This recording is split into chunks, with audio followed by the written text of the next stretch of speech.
Hey everyone. So today we're gonna have a little bit of fun. We're gonna make a watch strap for my Zinvo blade. This is an aviation theme watch.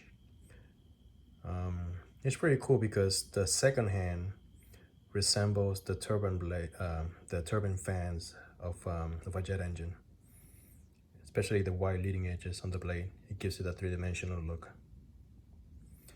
So yeah, let's why don't we build a watch strap for this. Interesting thing, the lock spacing is 24 millimeters on this specific watch, and it's a little bit wider than I'm used to, but we're gonna do something, something special for this this piece here. So let's set it aside and let's jump over to the computer. So I have a design here that basically uses a 22 millimeter buckle on a 20 millimeter lug. On a 24 millimeter lug with watch. So if you can see here, there's a slight taper that goes from 24 down to 22. Right, so we import that into RDWorks to add some graphics and text. That's my Aviator NYC logo. Little airplane here for fun. Those who are in aviation, they've seen a lot of streamers, especially covering the pitot probes and everything that that has to be removed before flight. So we have, things like this, keychains like this. This just all aviation related, but just as a little bit of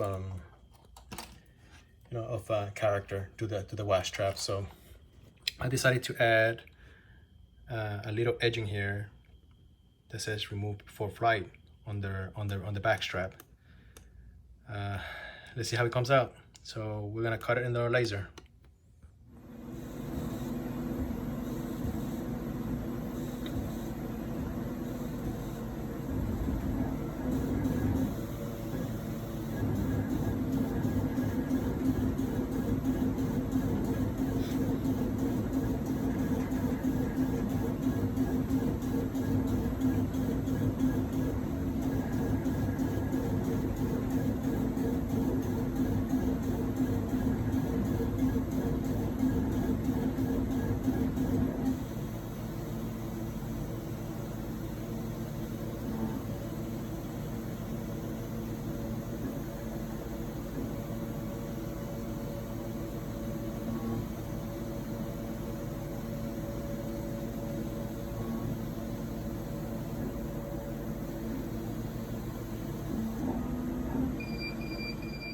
Alright, so after we finished with the laser, I went ahead and did a little bit of wiping and cleanup.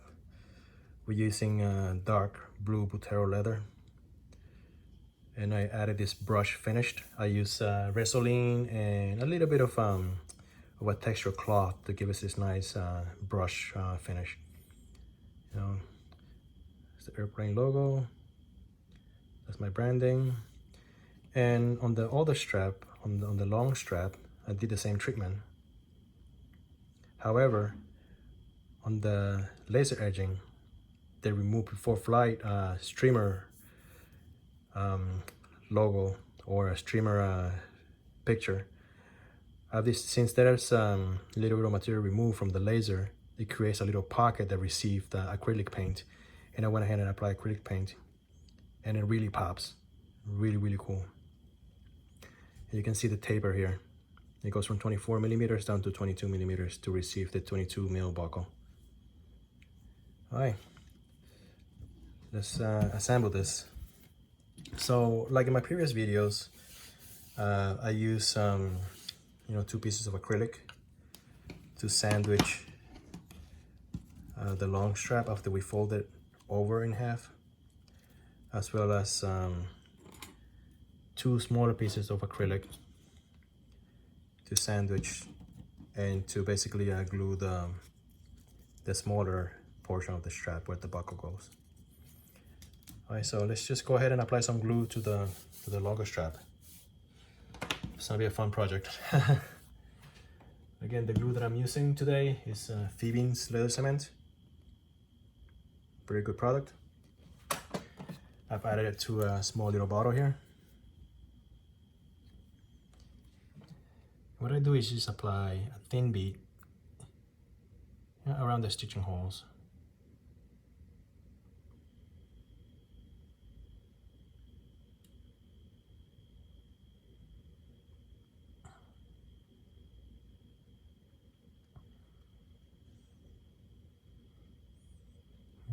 Here.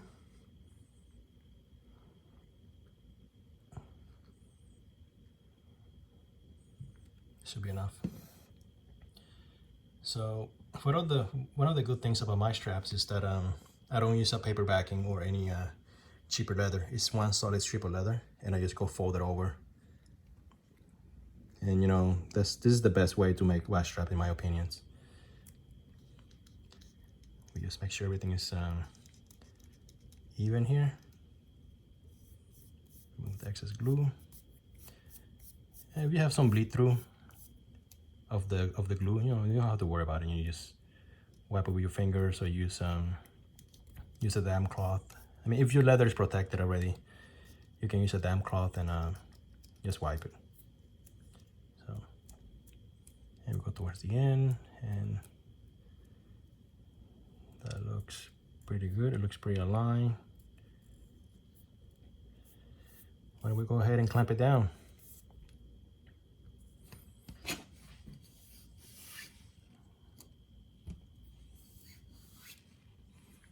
What I like to do is just center it,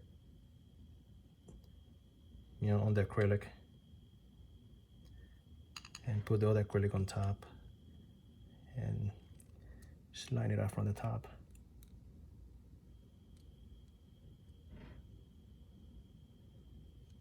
Make sure everything's aligned, and we go ahead and use some binder clips here, like in my previous videos, and we just cinch it down.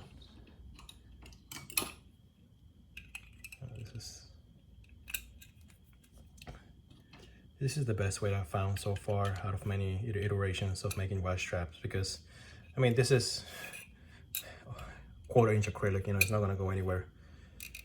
And it keeps it really straight and really even. So, and again, you know, the pieces are really thick, you can see here. And I just leave it overhang here for the pin to go through, so I don't clamp it all the way to the end. You know, you always gotta have a little bit of a hole here for the pin to go through. So yeah, the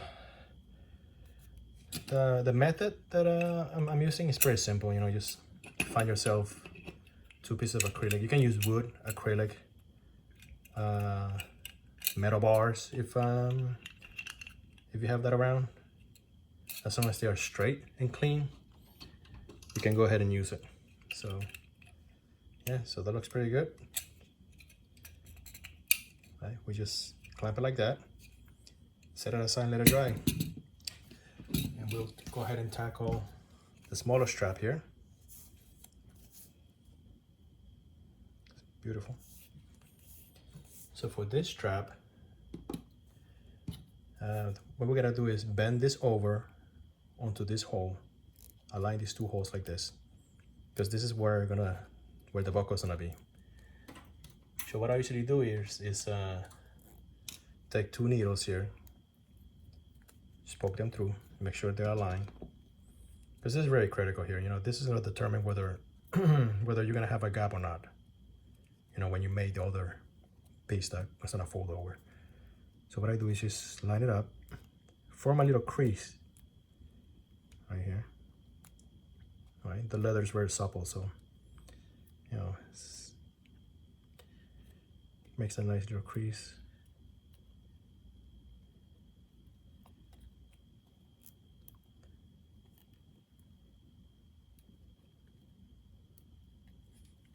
Like that.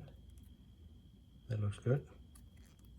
And when that's done, I just keep the needles in place and apply a little glue. Just a little bit. Yeah. Here I don't want any squeeze out, because it's gonna get into the groove of the buckle tongue, and it's just a nightmare to clean up. So after that, I just press it down, make sure everything's still aligned on the sides, top to bottom. Pull the needles out, just keep it in place for a couple seconds, and I use again another binding clip to secure it. And just go from behind like this. Just let that dry for a couple seconds. Okay.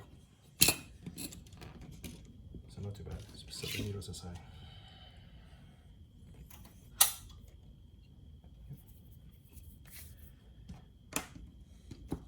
Let's take a look at this watch. It's just beautiful.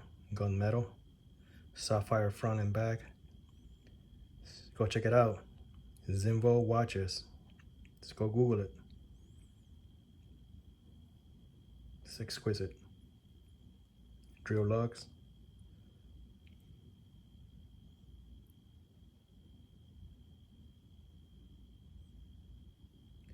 That's the hour. That's the hour. It's the minute hand, and the whole fan blade assembly is the second hand. You can see it ticking. It's a little tiny little window for the date. Very nice. It's been in storage for a few months now. You know, I decided to take it out. The watch strap that it came with is pretty much junk. You know, it looks nice and everything, but you know, real leather is real leather.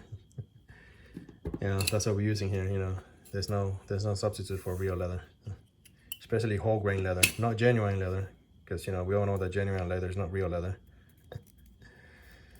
All right, so that has been cinched out here. So we're gonna go back here and make these two surfaces. I don't do any skiving because it's not needed. Make these two surfaces, and the stitch is on a jump. From here to there is a 6 millimeter jump versus a 4.5 to 5. Right, so it's gonna anchor them together, and the glue is plenty strong enough. And again, I don't use a fixed loop, and that makes it easier to put the watch on and off, take the watch, put the watch on and take the watch off. So again, this is pretty strong enough, and it's not gonna rip. You know, it's gonna be glued and stitched, you know, all the way. So after that's done, this is dry. We're gonna take a little bit of glue again, apply right at the pivot point, right? Not to go crazy. Right, go back in on the outer perimeter. Stop right there.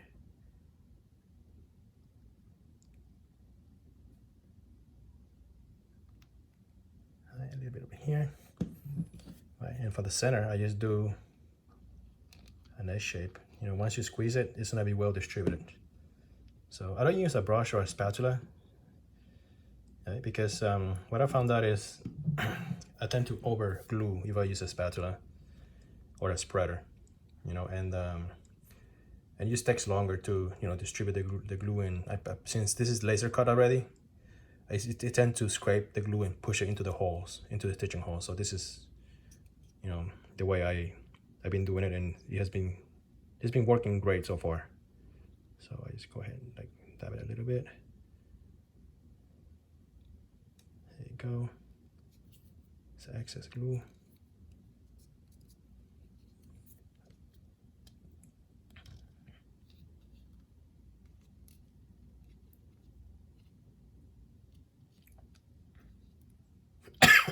Excuse me. So just made it like that, right? That looks wonderful. That line is almost not noticeable. It's almost invisible actually once you like put everything together, you know, because even if you skive it and overlap it, you can still see a line, you know, where the two pieces meet. So just go like that. Just make sure everything is squared up on the side.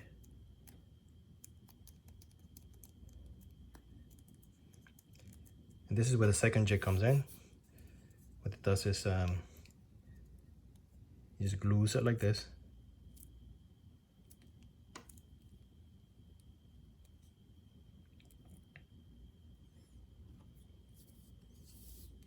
Right, and this two pieces of acrylic leaves two overhangs on the side, one for the pin, right, on the watch side, and one on the pin, one and the other one on the pin. I mean, the other one for the pin on the buckle side. So make sure everything's aligned.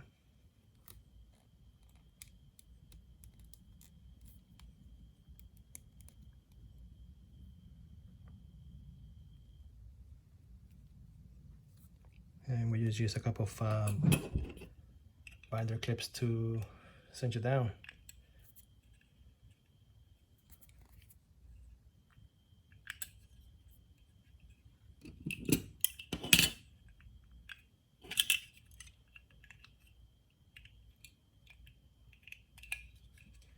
Set it aside and let it dry.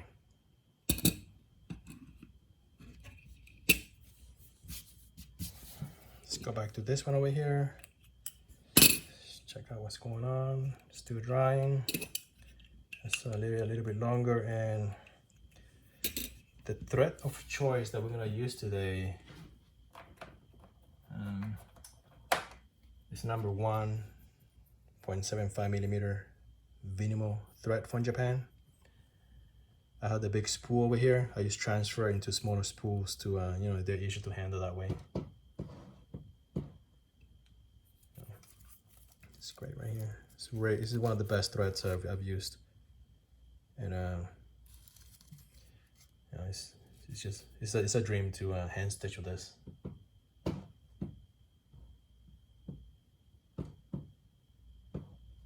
So that's what we're using today. So all right, we'll come back after the glue dries. All right, so after the glue has been dry, I just went ahead and you know, remove all the burn marks from the laser with my rotating tool. You can use sandpaper, but this is a little bit faster and you know, a little cleaner. So it's pretty much clean right now. It does have a raised edge from that. So what I use my edge beveler, and I just knock down the sharpness of all the edges here.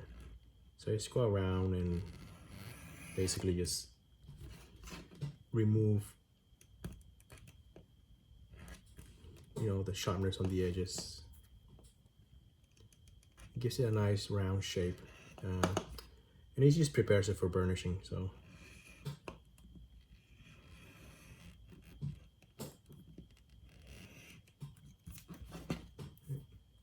one side, let's do the other side.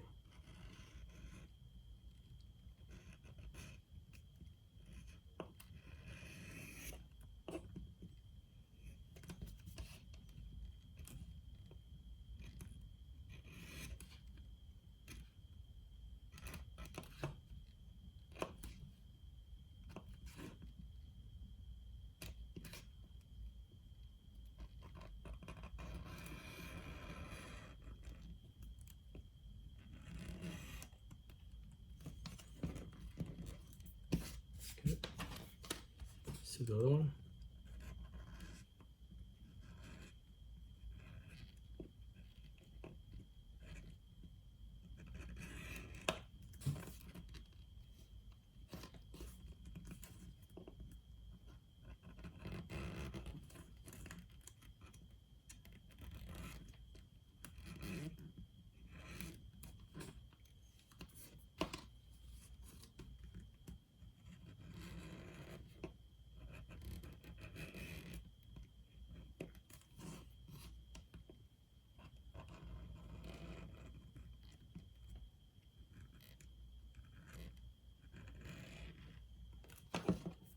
Right, we are ready to do some burnishing and stitching next.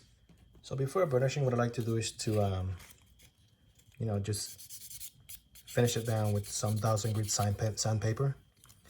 It just basically smooths it out and just get rid of you know, the fibers of the leather that are that I might have missed with the edge beveler. But it just overall, it just basically gives it a finer grain before burnishing. So it just keeps it really you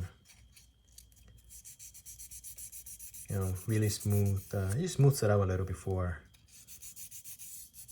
doing a final touch. with the burnishing tool. So yeah, it's one. I'm just gonna do the other one pretty quick.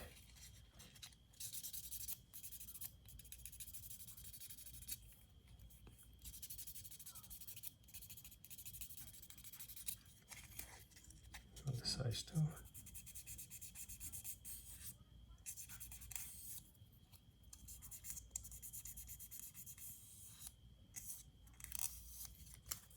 Alright, looks pretty good. So for burnishing, we're gonna use this Tacono. It's a pretty good product again. I have a little bit of that in a squeeze bottle. Just makes it easy to apply. So what I usually do is just apply just a little bit along the edge. And just distribute with my fingers. Make sure it's well covered.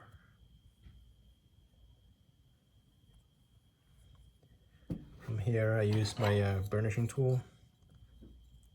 Right, so let's see that one.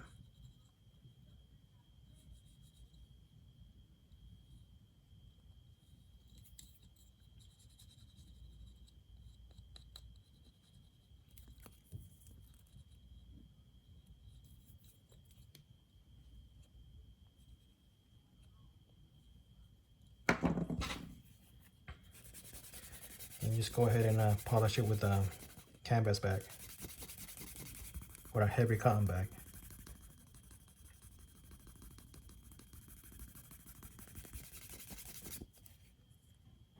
Look at that edge. That is raw. This is polished. It's beautiful. Let me finish up with the rest of the edges, and we'll do some stitching next. All right, so after burnishing and finishing all the edges, we are ready to do some stitching. What I like to do is to start my stitch right on this corner, in this transition here, because that's less visible for everyone. So just put it to my stitching horse, and get ready to do some stitching. Got my needles right here. Again, I'm using John James needle. Yes, best I've used so far. And we just loop it like that. Do another loop.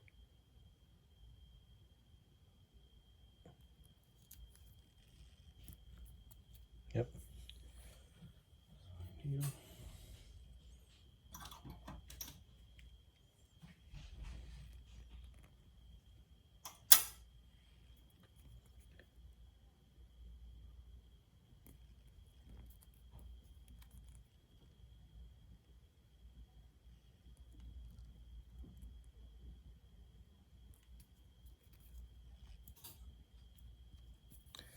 So we can start now again. We do one stitch straight this way. I don't do any back stitches on wash chops because this is a one-piece leather that is looped. So there's no stress point on the threads themselves. You know, it's just on the leather itself. So there's no need for back stitching. Plus it keeps everything even, and it's easier for me to hide the end of the threads once we're finished. So that looks pretty good. And we can go ahead and reposition, just keep going.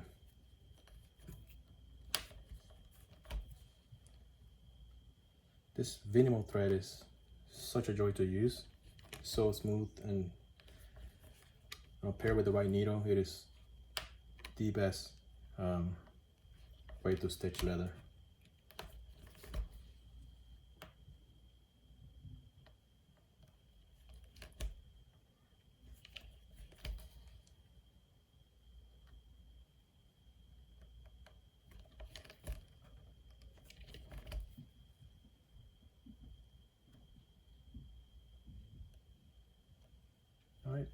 All right, so we're down to our last stitch, and what I like to do is to do one last pass, cinch it down, no back stitching. That's what it looks like. Very clean, very straight. And we're gonna melt the threads on both sides. So we're back onto our table here, and again, we just cinch it down, snip the excess. I just leave a little bit of thread exposed so I have enough material to melt.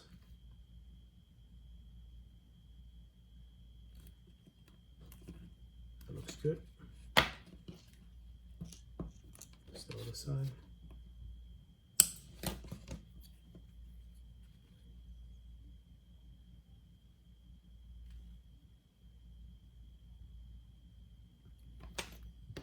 That's good. That's nearly invisible. That's nearly invisible right there. It's not going anywhere. It's completely fused with the rest of the threads on the leather. So I'm gonna stitch up the other side and I'll be right back with you guys. All right, so I finished stitching the shoulder strap, and what I like to do is to do a double stitch. This is not a back stitch, it's actually a forward stitch past the original stitch that I began,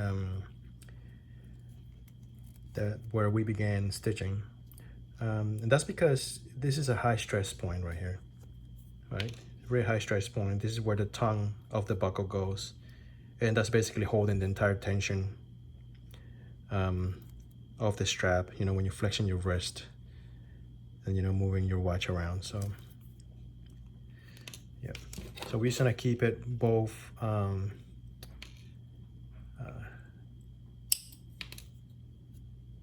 separate, you know, both ends separate. You know, there's no point of going back one more time. You know, it just makes it looks better this way.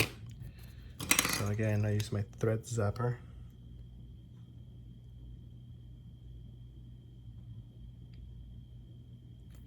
And my threads right there.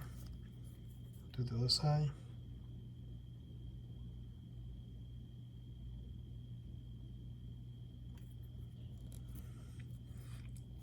There. It's almost invisible.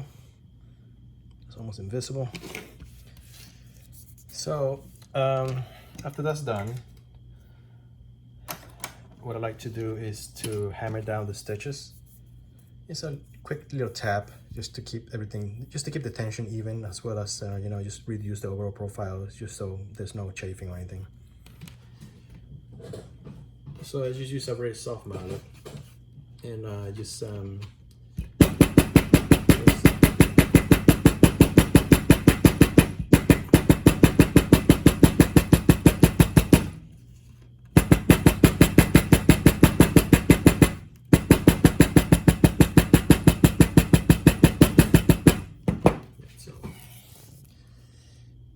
super even. Again, there's a taper from 24 millimeters down to 22 millimeters to accept the buckle. I love the brush finish on the dark blue leather. All right, so let's hammer down the other strap, and we'll be ready for assembly.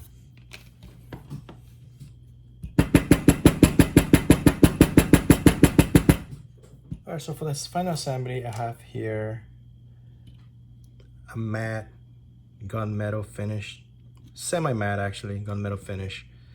It's gonna match pretty good with the rest of the watch. This is really beefy. It's actually pretty thick. It's pretty sturdy buckle that I normally use, you know, with the matching tongue. So why don't we go ahead and assemble it? You know, make sure the logo is the outside. This is the back. This is the front. What I usually do is take my pin, feed it halfway through. Take my tongue, just push all the way through like this. Make sure nothing is binding. Take this buckle, locate the hole. You know, and locate the other hole. You can use your fingernails, or you know, I have one of these watch tools right here that we use to, you know, it has a little opening, a little notch, so we can take the pins and push it in. Looking for that click. There we go. Click into place. That is gorgeous. That is absolutely beautiful. You know, I love that taper, you know, and the stitch line follows it perfectly.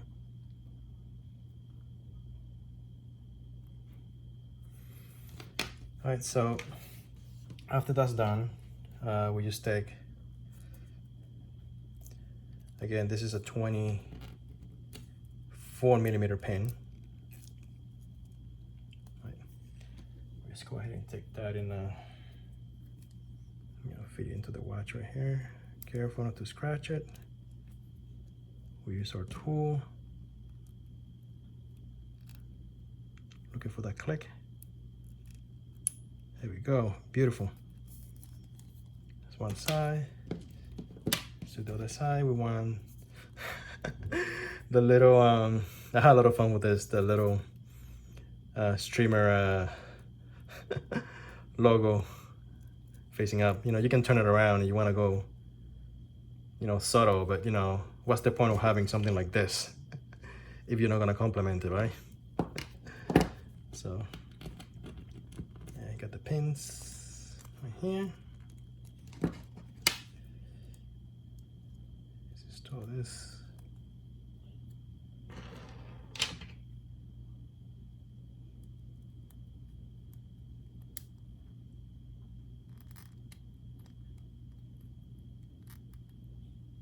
Looking for that click.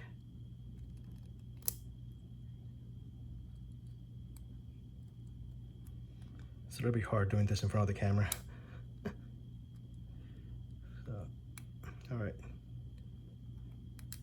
There we go.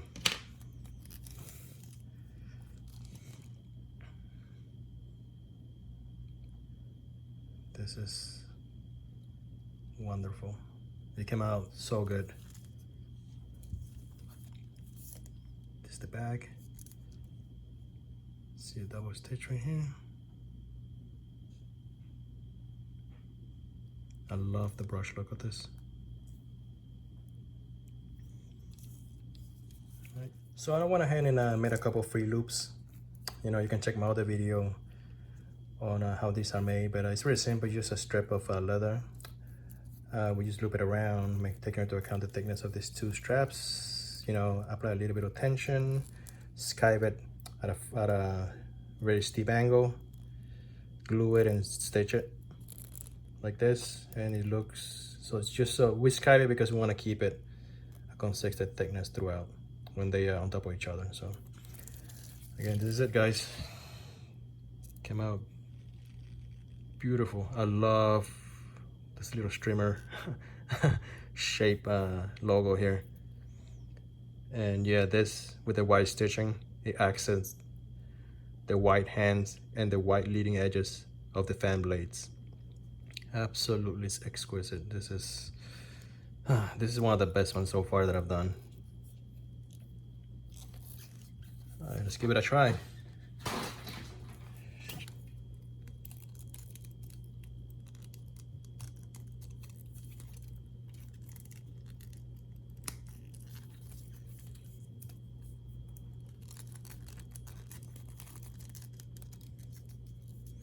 Again, another reason why I don't like fixed loops, because if this was fixed, I'll be forced to bend this and create a crease here.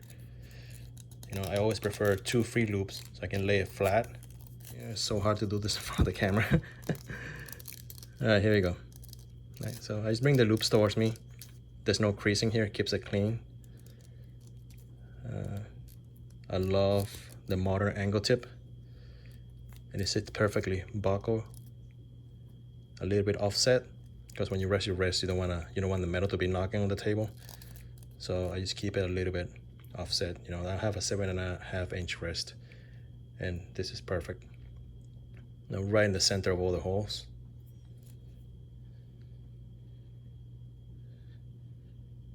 Look at that. That is close up.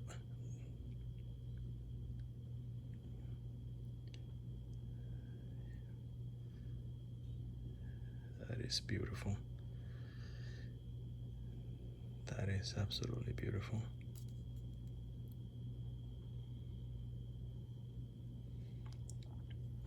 Let's look at the other side.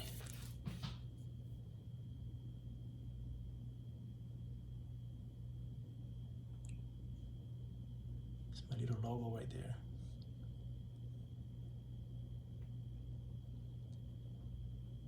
This is absolutely beautiful. I have a lot of fun building this today, guys. I want to wear this the next office meeting. What do you guys think? Pretty sick. Peace out.